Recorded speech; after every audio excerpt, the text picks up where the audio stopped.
ndagasa hagusha ubundi bantu ngamwe mwabaye muti ubu ngubu ko kurabona uzajya wirirwa wicaye ku muhanda usaba buri muntu aza gutereraho nta kindi kintu ushoboye gukora wabuze ahantu wakora ukagenda umuntu akaguhutura imutwe amaboko wamesera umuntu imyenda cyangwa ugashaka ikindi kintu ukora ukareka gusabiriza gusa umuntu yazagufasha kugeza ryara ngabo ubundi ubu ko wabuze ikintu wakora cy'abakobwa ariko mwarakiyemeje ngo amafaranga yacu ubundi ngawe kuba utavuga umuntu yakuvugisha utavuga iyo uvugisha ari umuntu urimo kukuvugisha gusa umuntu yagufasha ko yagufasha utanashaka no kuvuga ibera nk'ibi bitenge sorry ndakura sister sorry mutwihangane abayeho akabantu biki ntabwo nabonye sorry mutwihangane yego se gukumana ubu kuko nagutumiye iki gito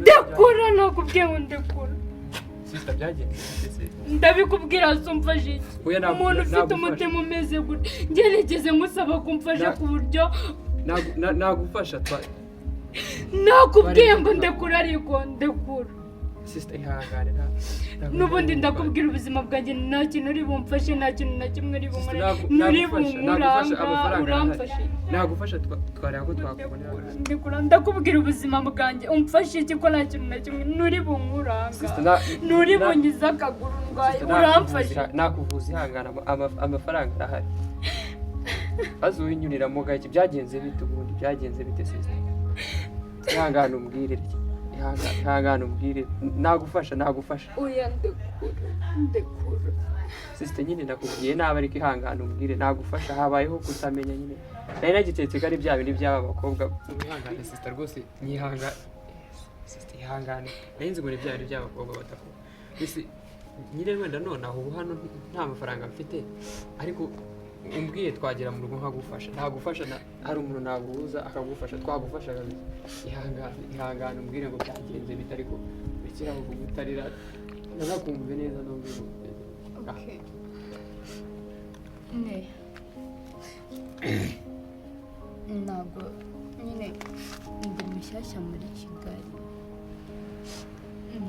ntabwo mamazemo igihe kinini rero nyine nibwo nkikigera muri Kigali ntabwo ndamaramo igihe kinini cyane rero nzi Kigali nakoze accident barangonga nyine akaguru rero umuntu wangonze yahise agenda ntabwo nabashije kumukurikirana rero ngeze no kwa muganga kwishyura ibitaro ibibazo nyine kugira ngo nishyure ibitaro byarangoye cyane rero mu kuva mu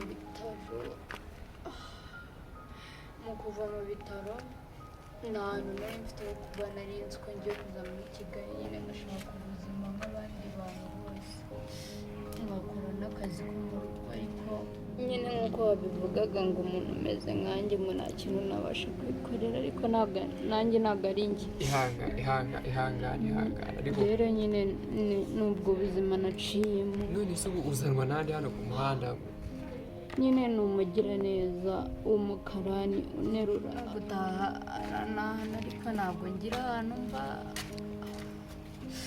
nyine ni ukugenda nkarara inyuma y'ibipangu by'abandi kugira ngo ndebe nimba bwacya basi rero mba naje nyine gusaba kugira ngo ndebe nimba nabona n'irindazi ihangane sister none se nta kuntu njyewe nyine nagufasha ariko mfite umugore nanjye ntabwo nibana urabona umuntu w'umugabo ariko wihanganye bishobotse niba ntacyo bigutwaye twagirana mu rugo nkareba ukuntu nagufasha nanjye simba ahantu hanini ariko twareba ko hari ikintu sinzi niba wabyemera tukagerana mu rugo nagufasha wenda nshobora kuba natunze byinshi ariko nagerageza nkagufasha nta kibazo none se ko negereza uwo mukarani nyine akaza kuntwara urantwara ungezeho nta kibazo turareba yego ndi mutoya ariko turagerageza turagerageza ndagufasha nta kibazo sinzi niba waza tukajyana mu rugo niba ntacyo bigutwaye wahaguruka tukagenda nta kibazo wabiretse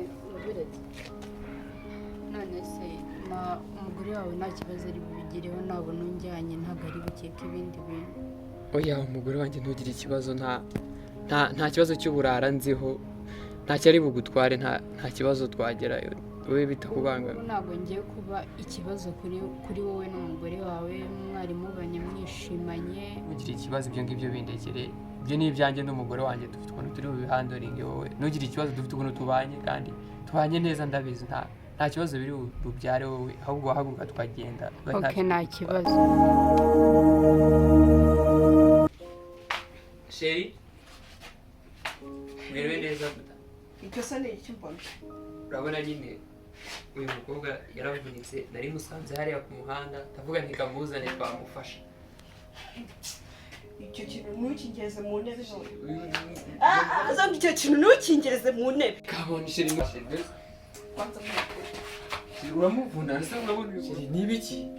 Byoroshye ibintu nuko. Ndavuze ngo uriye kura kuri iki kintu, ubundi se biri cyafi. Wabaye to. N'ukuntu kinuka. Nasa.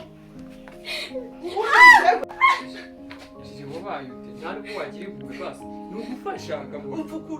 Runuka ntebe rukono urujyane. Urabona utabangabira abana. Urabusura muri wese umuntu nuko nawe ibyo. Uruntu rusa gutya rw'urumuga ubundi ruzanye hano kuki? Nawe icyo ugira ubwenge.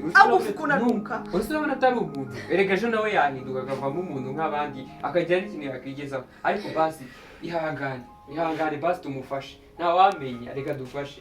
Nawe ejo ubuzima bwahinduka nawe bukaguhindukiraho ntawamenya. Abo yumvira uyu muntu uko yazanye hano mu. Ihangane, yaje nagufasha ntiyabura nato ntagufasha ngo rero ihangane. Amfashe iki? Ubu urabona yakoze ibyo mugenda biriraho. Bizagenda biza gake. Ushobora gusanga yiruka no gukaraba kerereka. Urabona umuntu umeze gutya abasha guhagarara.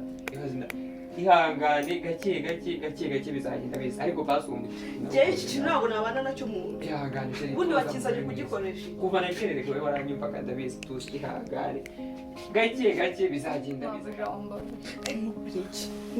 Ndebera ukuntu gisa ariko. Mabusha wande? Ninde mabusha wawe? Nasoni. Cyangwa wakaje kuntwarira umugabo? Abakobwa b'iyi minsi musigaye mwijijisha ngo mwararwaye mwagize. Genda. Nasoni. Ndavuze icyo kurira hanze. Ntabwo nshaka uyu muntu uko hano. Nugera ngo ubone nta mubwenge agende ugire ngo na inde. Njyewe kuri n'uwo muntu ufite. Ndavuze ngo haguruka kwanza uvane uyu muntu hano. Njyewe twakigenda mukurura. Mabusha ibiki. Oroshya ngwino usohoka umvire mu nzu. Vayo. Vayo. Ugere kwijyana ibiki. Ndambiwe uyu muntu hano.